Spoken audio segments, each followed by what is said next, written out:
Welcome, everybody. My name's Althea Brooks, and I'm Senior Director of Lifetime Learning in the Office of Engagement here at the University of Virginia.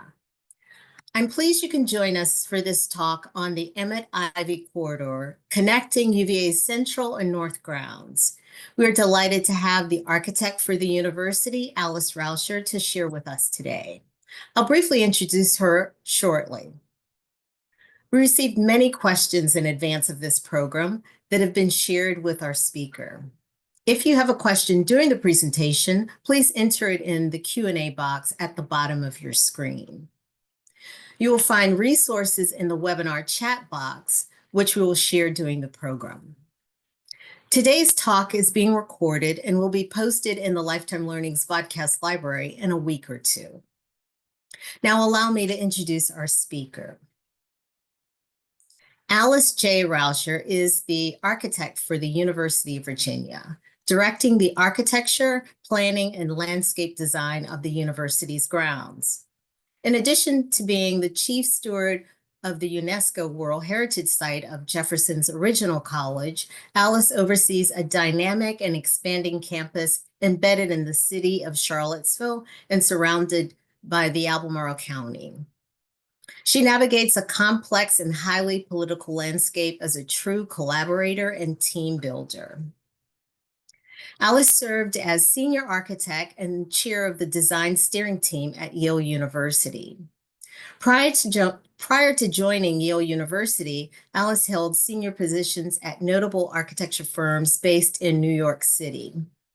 She has managed several significant restoration and renovation projects, including Carnegie Hall and the renovation of the Union Theological Seminary.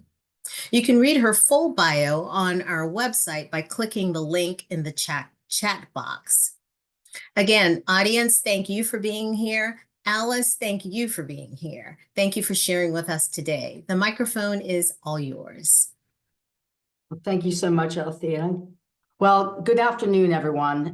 Thank you, Althea, for that warm introduction, and thank you to the Office of Engagement for inviting me to present some of the exciting work that's going on around grounds. I realize I've been sharing our progress on the Emmet Ivy Corridor for a few years now, but construction doesn't go as fast as these presentations come around, so my apologies if you've seen some of this content before, but I'll do my best to make sure it's still interesting for you. So before we dive in, I'd like to give you just a little background on who we are and the basis for our planning efforts. As is stated on this front page of our website, my colleagues and I in the Office of the Architect are committed to the mission of advocating for the highest standards of stewardship for our grounds, regardless of whether it's one of preservation of our historical heritage or the design of new buildings to continue our architectural legacy. You can access a lot of information about the work we do on this site, which is officearchitect.virginia.edu. And I believe the team will put that in the chat box as well. Excuse me.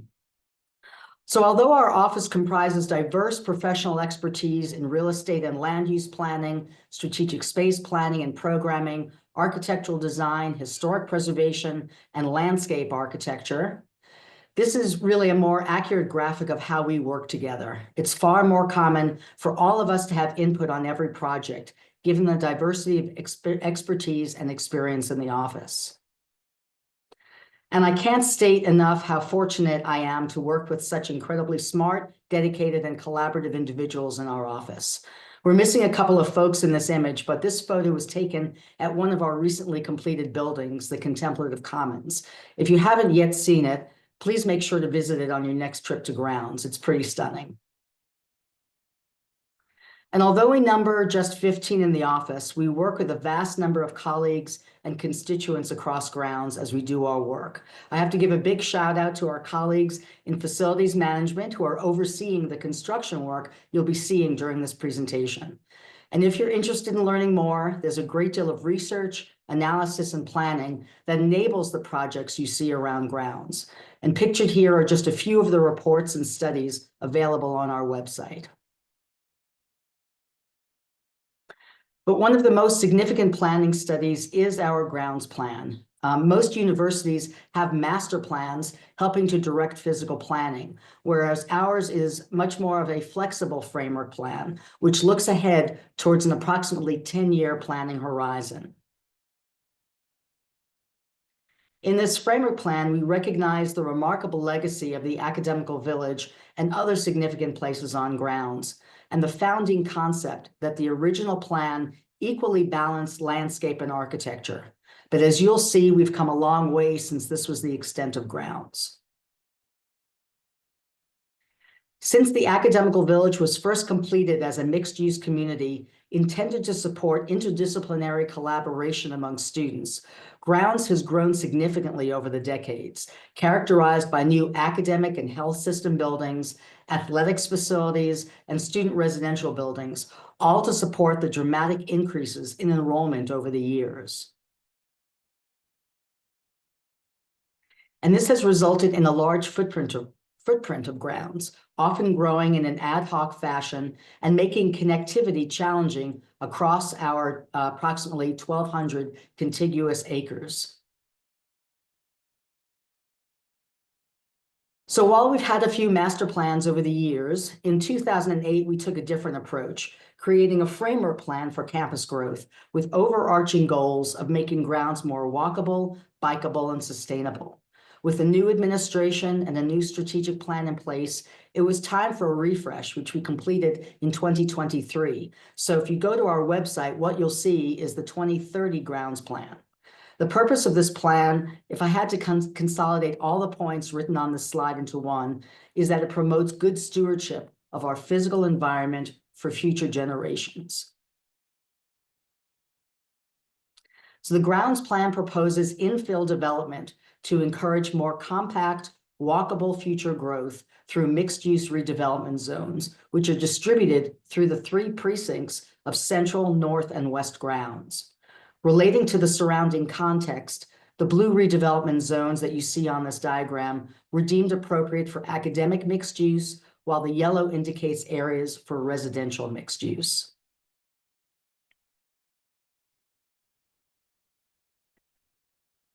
The grounds plan not only builds upon the university's strategic plan, but incorporates its sustainability goals in each of the categories of engagement, stewardship, discovery, and governance, proposing specific planning measures such as directing development to built-up areas to conserve land and optimize infrastructure, or recommending better utilization of space, supporting energy efficiencies.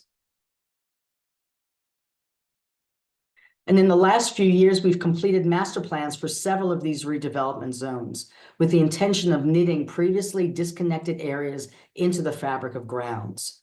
Since 2016, we've completed 7 master plans, which have allowed us to move forward with development in an informed manner in districts such as Brandon Avenue, Ivy Mountain, Fontaine Research Park, the Athletics District, and of course, the Emmet Ivy Corridor.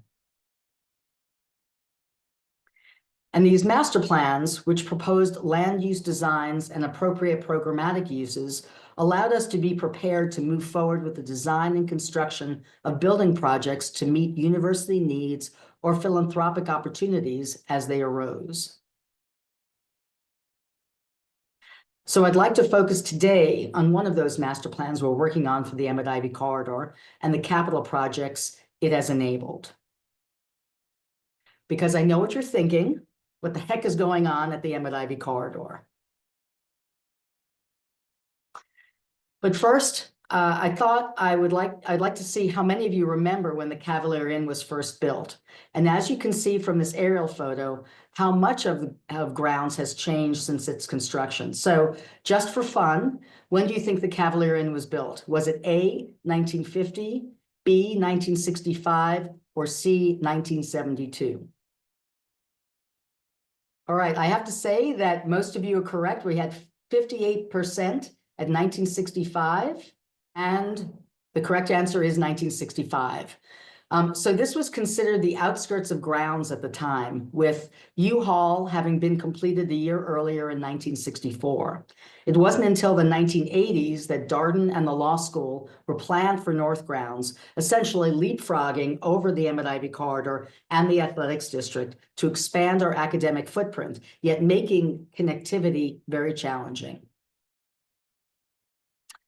So as some of you may know, the University of Virginia Foundation first began acquiring parcels in 1983, parcels on the Emmet Ivy Corridor, acquiring the first parcel at the corner of Copley Road, acquiring the final parcel at the corner of Copley Road in 2017. There were many studies in the ensuing years because it was always acknowledged how strategic this parcel was. But by 2015, we had the opportunity to contemplate almost the full 14-acre parcel, and it was the first time there was a singular vision for the property. When we first started planning the Emmet Ivy Corridor, it was a low-density commercial area with more curb cuts than sidewalks. As you know, it's bordered by the railroad tracks to the north, commercial property to the west, and our International Residential College and the Lewis Mountain neighborhood to the south. And as we've just seen, it was the home of the Cavalier Inn since the late 1960s. So many thought of the development of this parcel as the ability to provide an entry or a gateway to the university. But while the intersection is indeed important, we saw this parcel as having the ability to provide connection between central and north grounds. While the rotunda and the lawn will always be the heart and soul of the university, this parcel is located at the geographic center of most of the academic activity on grounds, as you can see from this slide. So this was the Emmet Ivy site when we began the study, and we knew that there were at least 2 amenities on the site. At least we thought of them as amenities. The daylighted stream that was constructed during an earlier stormwater and stream management project that resulted in the beautiful dell just south on Emmet Street, and the existing parking garage, which support the new development on the parcel.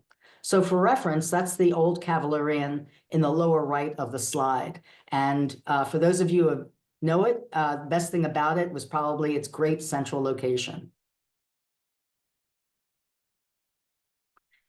So the landscape framer plan that was developed in 2016 proposed relocating the daylighted stream to the center of the site, enabling city block-sized parcels to face both the street and the interior green and screen the existing parking garage. The linear green is a working landscape collecting stormwater for the district, with the corner pond providing much-needed stormwater storage to prevent any future flooding of Emmet Street. And I can tell you that it has worked since it has been constructed. The program for what would get built on the site has been equally well considered. When President Ryan arrived, he formed the Emmet Ivy Task Force, which looked at programmatic needs for the site with the goal of creating a welcoming and inviting place where local residents, visitors, and the university community interact. The task force proposed the 3 nexuses of community, creativity and experimental arts, democracy and discovery, as shown by the pink, orange, and blue blocks on this diagram. The yellow on the diagram is meant to identify all the shared public space, not only in the open green, but within each building. The site on the southwest side of the garage is all yellow, identifying the site for the Virginia Guesthouse, a hotel and conference center that will serve the broader university and surrounding community. So the first 3 parcels that have been developed are the new School of Data Science in the foreground, the parcel towards the center of the site for the Virginia Guesthouse, and the parcel at the end of the linear green for the Karsh Institute of Democracy. And as many of you know, we received a generous gift in support of a new performing arts center, which, if all goes as hoped, will be located in those white blocks to the right on this slide. And I'll go into a little more detail about that shortly. So our effort in the design of this district has been to reinforce the tenets of the Emmet Ivy Task Force by locating public-facing program and activity within the buildings, as you can see in this kind of X-ray view, along the important exterior civic spaces of the amphitheater around the pond, the green, and the promenade. I'd love to show the vision for the site that we just showed, juxtaposed against a recent drone photo showing the great progress the construction teams are making. As you know, the School of Data Science opened this past spring and is fully in use. The Virginia Guesthouse is well under construction and will be open by the end of this year. And construction has begun on the Karsh Institute, which is located at the top of the slide.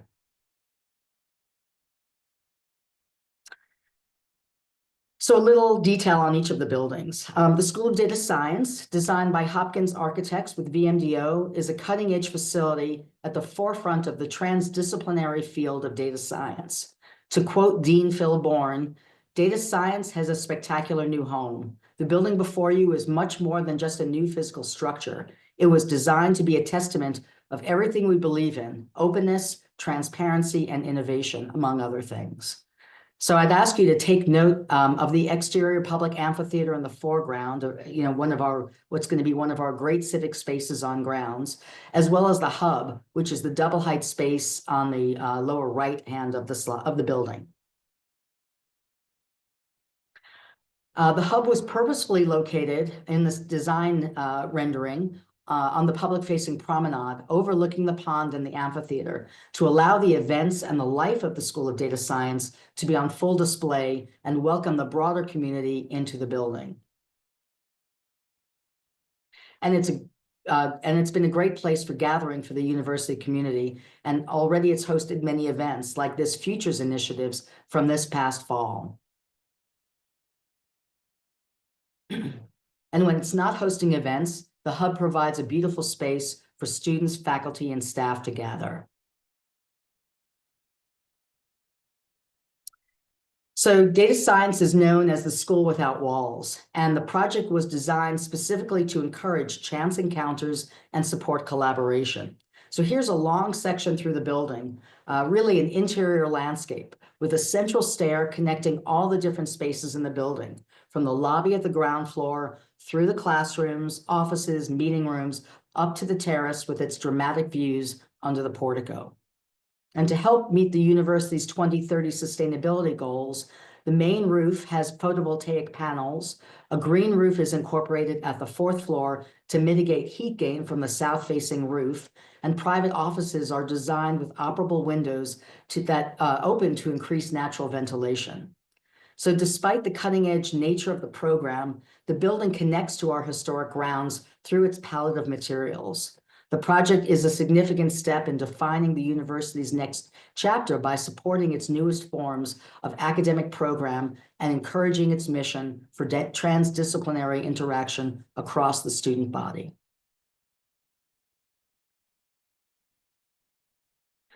The building is designed to embody what experts at UVA believe data science is. So here you can see the open atrium with exposed steel and an interactive data sculpture. The growth of the School of Data Science shows how much the university believes data science will change the world. So I'd like to play a short video of the data sculpture, which is designed by SoSo Limited, which translates data sets selected on an interactive screen in the lobby into light patterns displayed in the atrium. So this will just take a minute.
So thank you for your patience with that. Of course, the building has state-of-the-art active learning classrooms.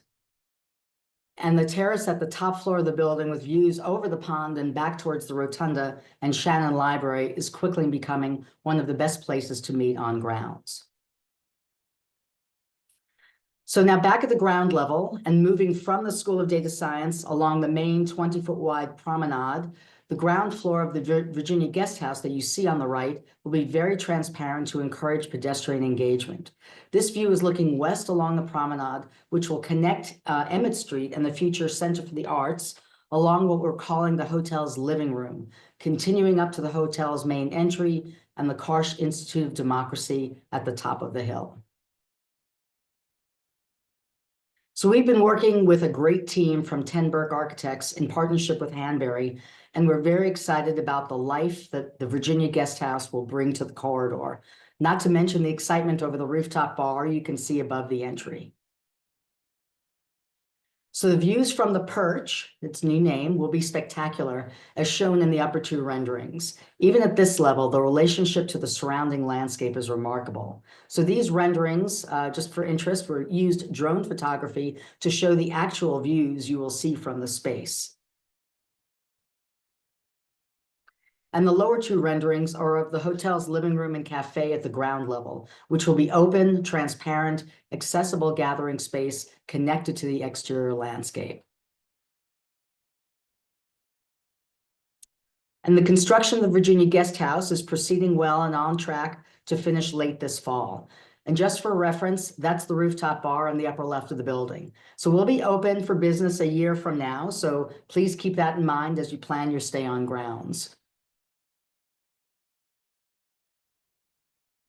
So thanks to our generous donors, we've been incredibly fortunate to have received a number of gifts in the last few years, not only for the School of Data Science, but for the Karsh Institute of Democracy and the Future Center for the Arts. So this rendering shows the site plan for these buildings framing the central landscape and pond, with the Karsh Institute located at the head of the linear green.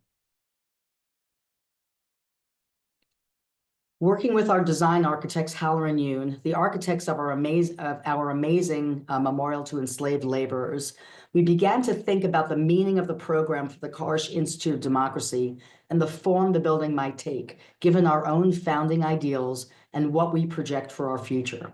There's a wonderful parallel, I think, with the fact that the Rotunda was completed in 1826 and the Karsh Institute will be completed in 2026.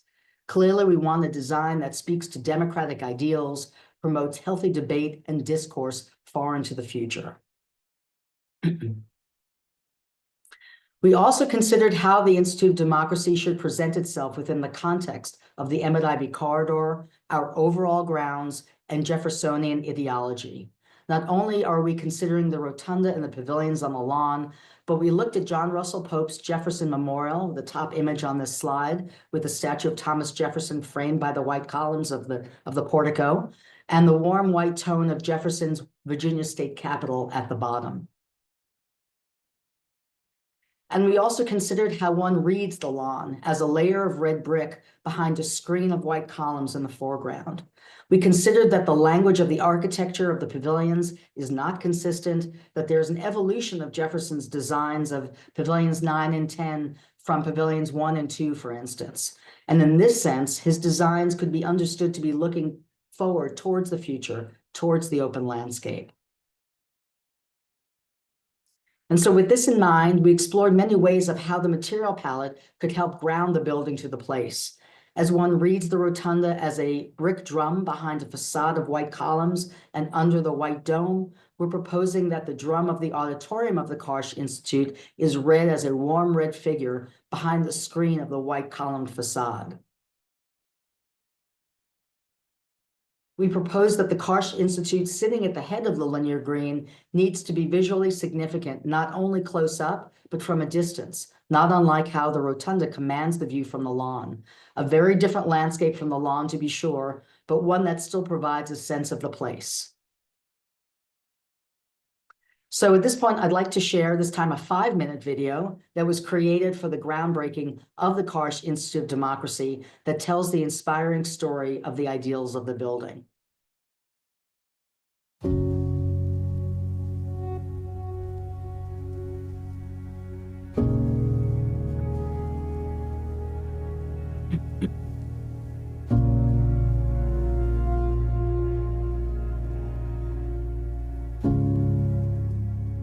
University of Virginia is deeply embedded in the nation's founding democratic ideas and principles.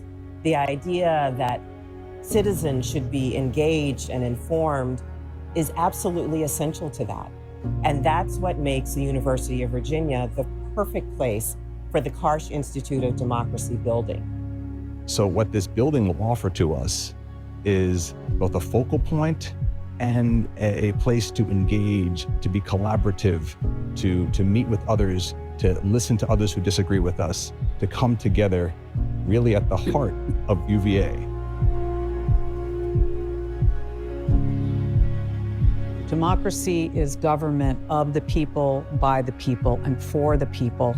And this physical place will be an opportunity to practice all of that. There's so much here to build off of. I think our challenge was to be authentic to this place while also finding a contemporary expression for democracy at this time.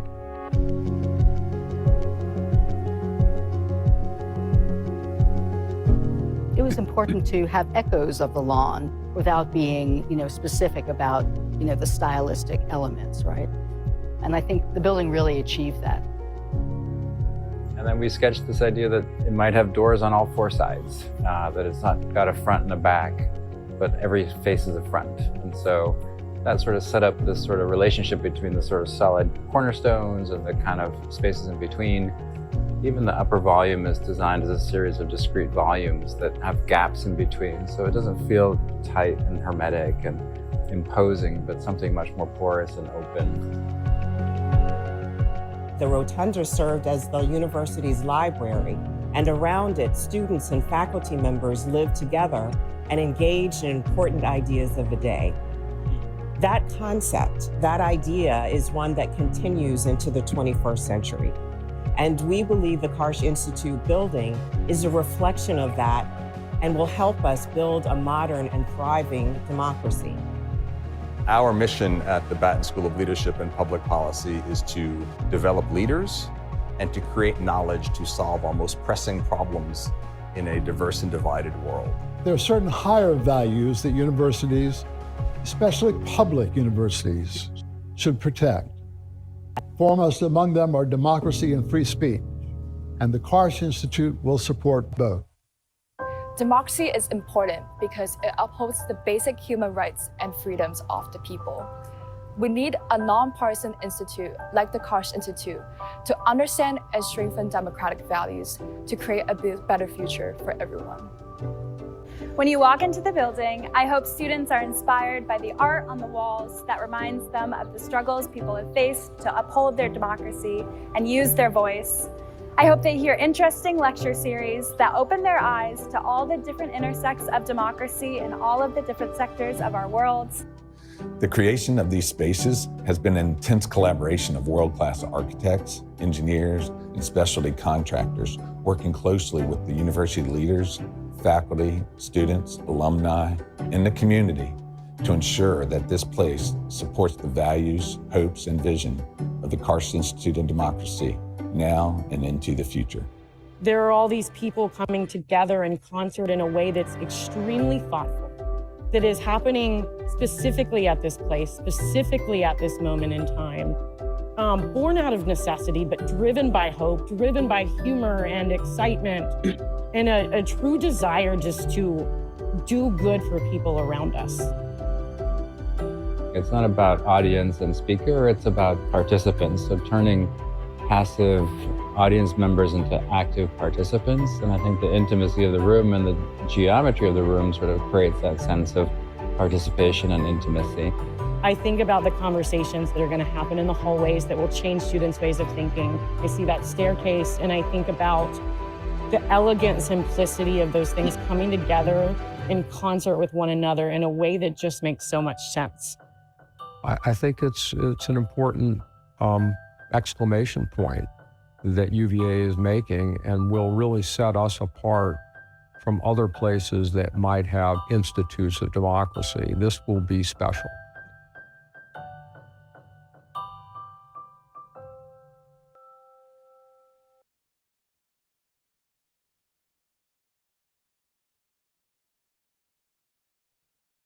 So thank you for letting me share that video. And now back to reality. Here's the current state of the Karsh Institute of Democracy, which has started construction in a unique way from the inside out. So in this view, you see the structure of the curved auditorium that you just saw the rendering of, and that curved is clearly visible, and that wall acts as a shear wall for the building. So you can see also the angled exterior wall of the building along Ivy Road to the left, the lower left, which will look like this by the fall of 2026. So I'd like to again quote the Emmet Ivy Task Force's charge, which is to offer a physical expression and immersive experience of the university's global identity as a forward-looking institution at the leading edge of design, innovation, experimentation, and impact. And I believe the Karsh Institute will be all that and more. So now with the Karsh Institute under construction, our attention is now focused on the Center for the Arts, on which we're collaborating with the renowned team of Diamond Schmidt, Seldorf, and VMDO architects. The building will be home to the Richard and Tessa Ader Performing Arts Center, the Fralin Art Museum, the Kluge-Ruhe Gallery, and the Department of Music. So you saw a similar illustration earlier, and this shows that the design of the Center for the Arts will continue the guidelines of the previous buildings developed in the Emmet Ivy district. It will have an internal promenade that will provide access to the public spaces within the building and will connect with the public-facing program in the School of Data Science, the Virginia Guesthouse, and the Karsh Institute, all shown in yellow within the buildings on this slide. So this ground floor plan of the center shows that shared connection in yellow, which provides connection between the lobbies for the Performing Arts Center, the music department, and the combined UVA museums. So this ground floor promenade that you see in a sketch rendering not only links circulation among all the programs for efficiency and collaboration, but shares the activity of the center with the exterior landscape and vice versa. That shared circulation happens horizontally in plan, but also vertically in section through the building. It's one of the reasons why this large building is actually very efficient in its ability to share program spaces as well as circulation. So this diagram shows how the three collaborators are dispersed in the building. However, this blurred line image shows the concept of how the programs will interact, inform, and influence each other, creating a center for the arts that's greater than the sum of its parts. So this section of the building, which is taken lengthwise, again shows how the programs are arranged and the rooms shared. So it's very deliberate that the music department, which is colored green in this diagram, is directly adjacent to key spaces in the Performing Arts Center, which are shown in blue, or that the museum will be able to extend its lobby exhibition into the adjacent music department, for example. And this is the same building section without the color coding, just to show you how efficient it will be to have all those performance, recital, and rehearsal halls for the music department and the museums to share. So this cross-section now through the Performing Arts Center shows its relationship to the overall district and its relationship to the public amphitheater around the pond, which is just to the left. The main hall itself is being designed to be adaptive to various formats, such as a performance by the University Singers or the Charlottesville Symphony, or the showing of films, which would be perfect for the annual Virginia Film Festival that successfully completed another season this past fall. Or for UVA theater productions, the Virginia Theater Festival, or touring Broadway shows. A venue for our UVA dance performances, or the Charlottesville Opera or Ballet.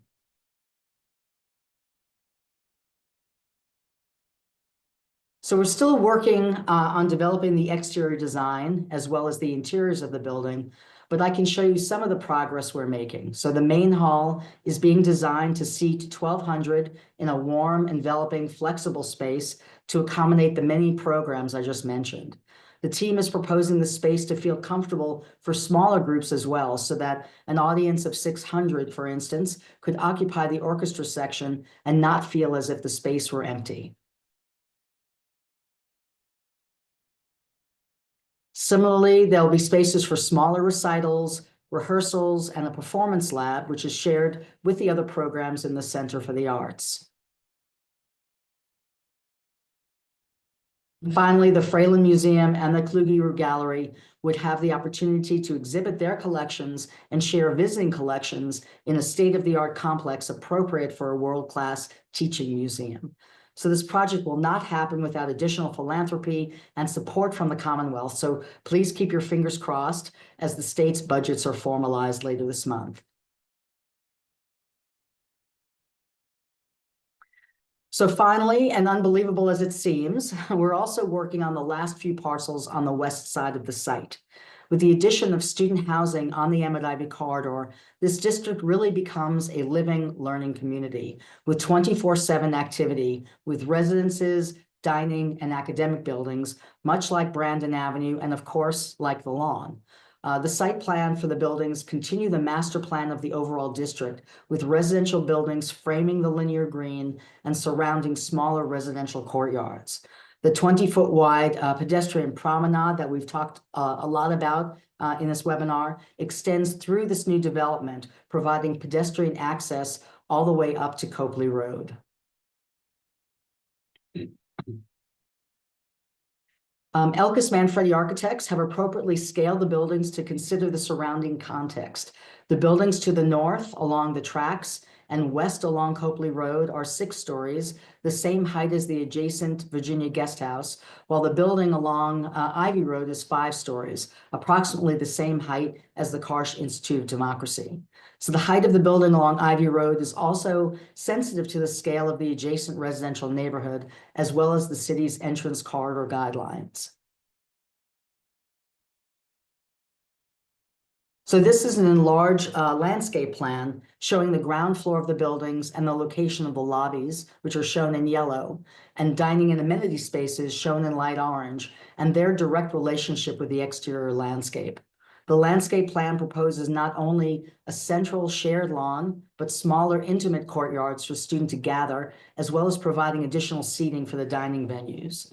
The project will continue the wide tree-lined sidewalks of the master plan, and there is an exterior seating area that's planned outside the coffee shop at the corner of Copley and Ivy Roads that I'll show in greater detail in the following renderings.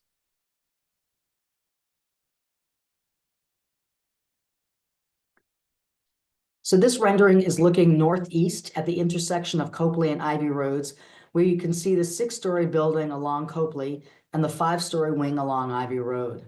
The ground floor along Copley and Ivy maximize transparency to provide not only direct access to retail space at the corner, but also eyes on the street, if you will, for safety. The sidewalks will be tree-lined, and we've shown our typical UVA banners on the new pedestrian streetlights. Keep in mind that the signage reading UVA Market and Copley Coffee are really just placeholders for future branding at the moment. And this is the same view at dusk, and it shows how the transparency of the corner, which are the stacked social and living spaces for the students, not only identifies the student social hubs, but also how the corner serves as a beacon as one enters the grounds from the west. So this is a closer view of the intersection of Ivy and Copley Roads, showing the potential for active street life with a coffee shop and convenience store at the corner. We've tried to keep the sidewalks, especially on Copley Road, as wide as possible, knowing that this is a major pedestrian route to access the athletics venues.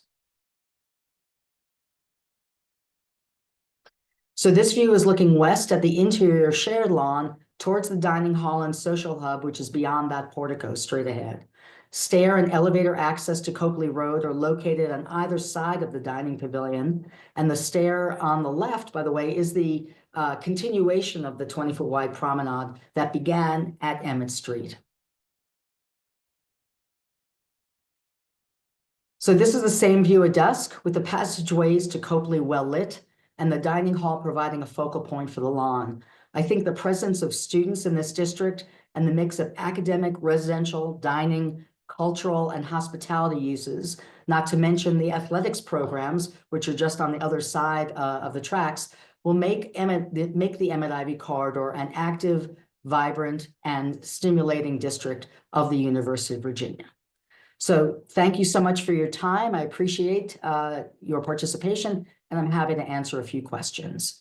Althea, I can stop sharing. Thank you, Alice. Oh, that was so good. Thanks for that bird's eye view looking at all these new buildings coming up. So it's very exciting, very exciting. So you received quite a few questions in advance, and additional questions are still pouring in. So we'll try to get through a few of these in the next few minutes. Are there plans to build more upper class dorms? You just talked about the first year dorms. Talk to us a little bit more about upper class dorms, if there's any plans. Yeah, actually, those are planned for second year, not first year, because it's part of the President Ryan's strategic plan is to potentially house all second years on grounds for a variety of reasons. It's it helps the residential culture of the university.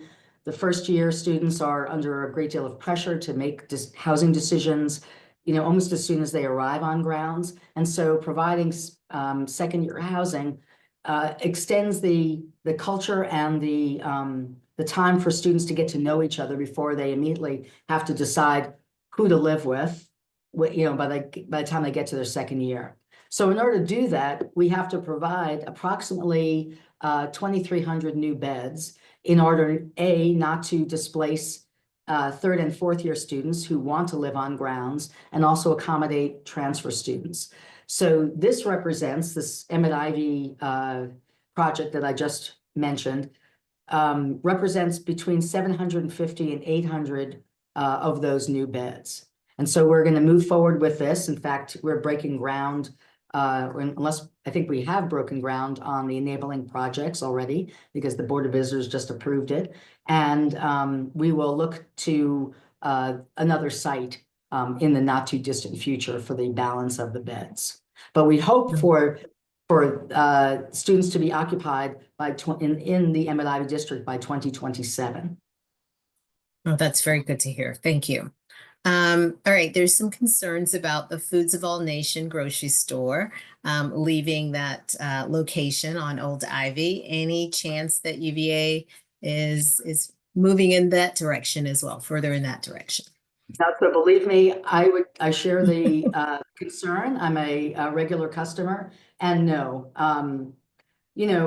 we've realized that the area around grounds is very desirable for a number of reasons, and some of the parcels have been purchased by private developers. So the University of Virginia Foundation purchased both Moe's and the site for the whole shopping center that Foods of All Nations sit within, just to protect the area. But no, there are no plans for any development at the moment.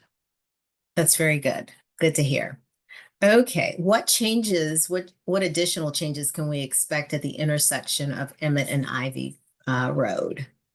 So, one of the things we have been working with the city on since even before this project was approved in 2016, before the framework plan was approved, was that the city received a grant administered by VDOT for the Emmet Ivy streetscape, which includes intersection improvements, an additional turn lane from Emmet Street onto Ivy Road, and a wide shared use path, about 10-foot wide shared use path that would go from the Emmet Ivy intersection all the way up to Arlington Boulevard, creating a tunnel through the railroad embankment. So if you're a pedestrian, rather than having to go out around the railroad trestle, this will be a tunnel that would go through the railroad embankment. So that'll be a tremendous improvement for pedestrians, especially for all the traffic that comes from Arlington Boulevard, from JPJ, all the way, down to Emmet and Ivy intersection. And we're working closely with the city on those details. There was also a few other questions about a pedestrian bridge over the railroad that connects the new buildings on Emmet Ivy to the athletic facilities. Yeah, so that, that was part of our original master plan to connect the garage over the tracks to the athletics areas. The great thing is that all the work we've done in the master plan for athletics would be able to accommodate that. There's now a rational network of pathways, and promenades that go through athletics that could accommodate a bridge. At the moment, there's not the funding for that. And it's a significant approval process with the railroad.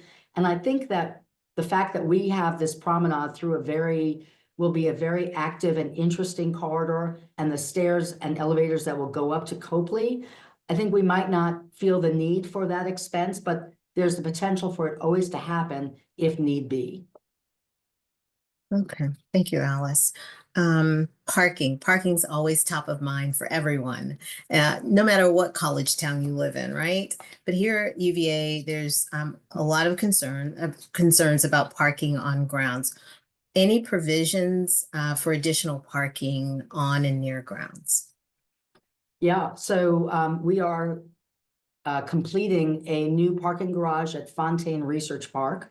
And it will be over 1,000, almost 1,100 spaces that will be able to accommodate all the health system employees that currently park at the Emmet Ivy garage into this new garage. So that's going to be a tremendous asset for the university, and it will be obviously on a loop from our university transit system. So that's going to be very convenient. And we've just broken ground on a new North Grounds garage because our athletics master plan builds new facilities close in, so that's very accessible to students and the community from a pedestrian perspective. But by necessity, it builds those facilities on surface lots. And so we've taken some of those parking spaces away, but those are going to be returned when we finish the North Grounds parking garage, which will be at the corner of Copley and Massey Roads. And that'll also be over 1,000 spaces. So, we consider parking grounds wide, and we're constantly updating traffic and parking management plans with our partners in parking and transportation. And those two new parking garages will make a huge dent in supply for the needs of parking. And then we'll continue to look at it as we move on. Okay, thank you. Okay, native landscape. Any major plans for sustainability efforts in the design that you've shared with us today? Talk to us about that. Well, let me deal with native plantings first, right? And then sustainable, although the entire landscape, as I mentioned, the stream corridor is a working landscape that is designed to handle all the stormwater for the district. So, that part and parcel with the plantings, which are meant to thrive in wet environments, is, absolutely a sustainable endeavor for the district.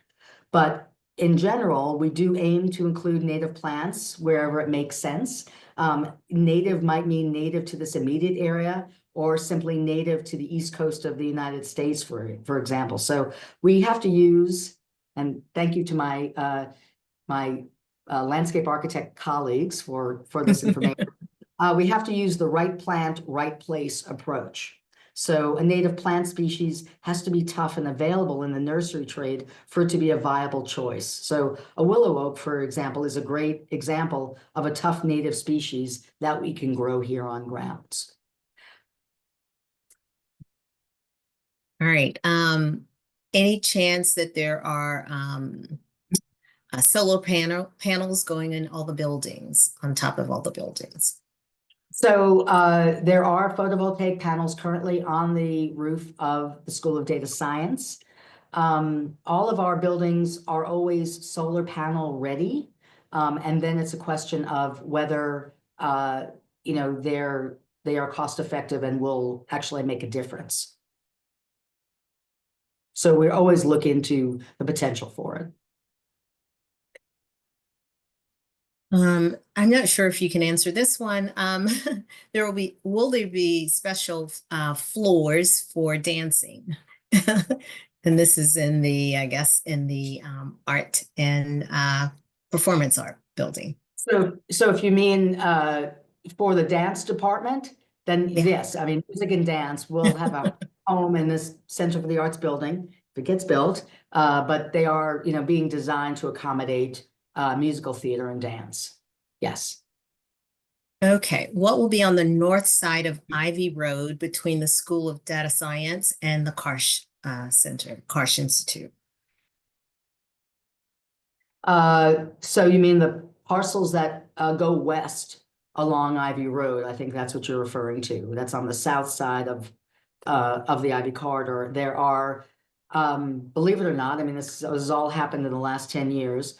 But the parcel directly to the west of the School of Data Science, if the project is approved by the Board of Visitors in June, this will likely be an expansion of the School of Data Science and a center for UVA's entrepreneurship.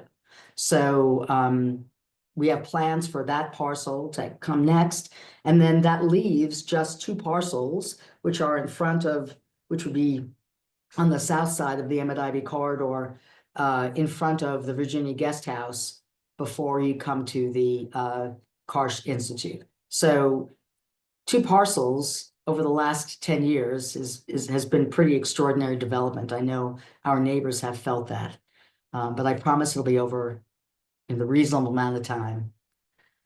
It'll be worth it. It'll be worth it. And it will be worth it. Absolutely. All right. Not sure if you can answer this, not part of your presentation today. What building is under construction next to the new hotel on the left? What is the building? What is being built behind the orthopedic hospital next to the Crestmont Senior Citizen Facility? Not part of your presentation today? Not part of it, no. So I think we, at the orthopedics hospital, we took down the old Commonwealth Motel that was being used for storage and was in need of removal. And we just are creating some more surface parking, if that's the area that the participant is asking about. And I'm not quite sure to the left of the hotel what that means, except if it's our hotel, it's the Karsh Institute and our student housing. I'm not clear on that as well. It was entered in the Q&A box. Okay, here's one more. On Emmet Street, there's an old hotel that caught on fire, which is closed now, but it's still standing. Does UVA own this property? And if so, what are university's plans for that property?